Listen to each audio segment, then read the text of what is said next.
Sa araw pong ito ay unang taon ng anibersaryo ng kamatayan ni Papa Francisco, ang yumaong Pope Francis. Kaya ialay natin ang misang ito sa kanyang alaala.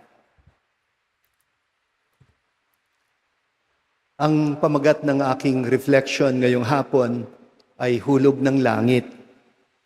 Ito yung tawag natin sa mga taong naghahatid ng grasya sa buhay natin sa tamang panahon kahit hindi mo inaasahan. Yung dumarating sa mismong sandali na kailangan mo. Dumating kahit hindi mo hiningi o hiniling. Kusa na ipinagkaloob at walang hinihintay na kapalit. Yung bang walang ibang hangad na ligaya ang nagbibigay, kundi ang makitang maligaya yung binibigyan. Kaya minsan nasasabi natin, hulog ka ng langit.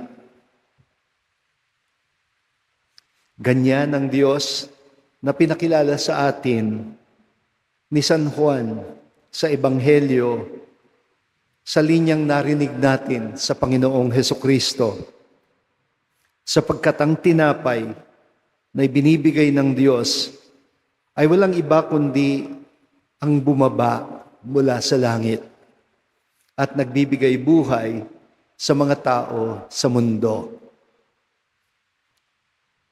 Hindi ito maiintindihan ng taong walang sense of grace, ika nga sa English.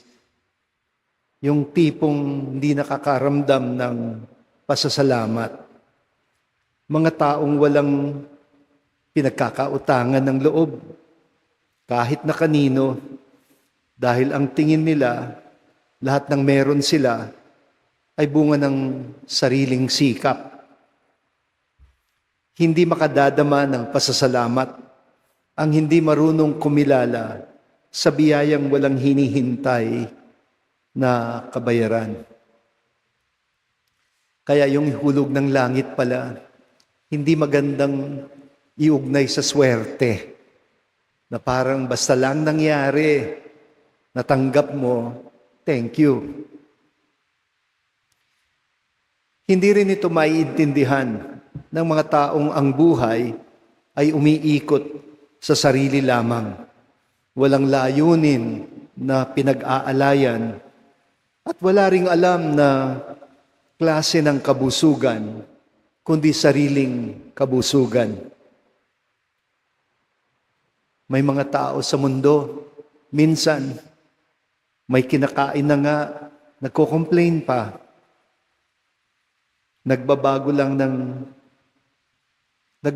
lang ang ganitong ugali kapag yung dating bata na pinakakain ay naging magulang na rin na kailangan magpakain. Mapupuwersa siya sa sitwasyon na magsumikap para sa mga mahal niya sa buhay. At kapag natuto na yung tao na kumayod, maghanap buhay, tsaka lang niya maiintindihan na ang pera pala na pinambili para sa lahat ng pangangailangan niya nung siya'y bata pa, ay hindi naman kusang nahulog lang sa langit at hindi pinulot sa kalsada. Pinaghirapan, pinagbuhusan ng pawis at luha. Yun ang totoong hulog ng langit. Pinagsumikapan ang puhunan, dugo, luha at pawis. Pero kusang pinagkaloob na walang hinihintay na kapalit.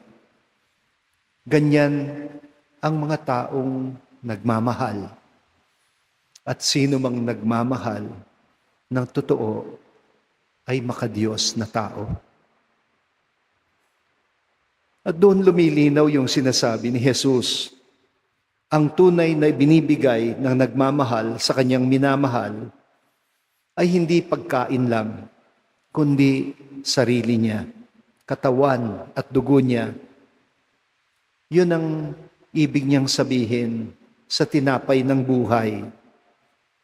Sa Eukaristiyang pinagsasaluhan natin, ako ang tinapay ng buhay, ang lumalapit sa akin ay hindi magugutom kailanman.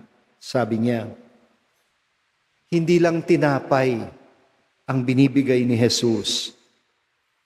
Siya mismo ang tinapay. Ang Diyos na bumababa, nagpapakumbaba, at naglalaan ng sarili upang mabigyan tayo ng buhay. Kasabihan natin, madaling maging tao, ngunit mahirap magpakatao. Hindi madaling hanapin ang tunay na makapagbibigay ng kahulugan at layunin sa buhay.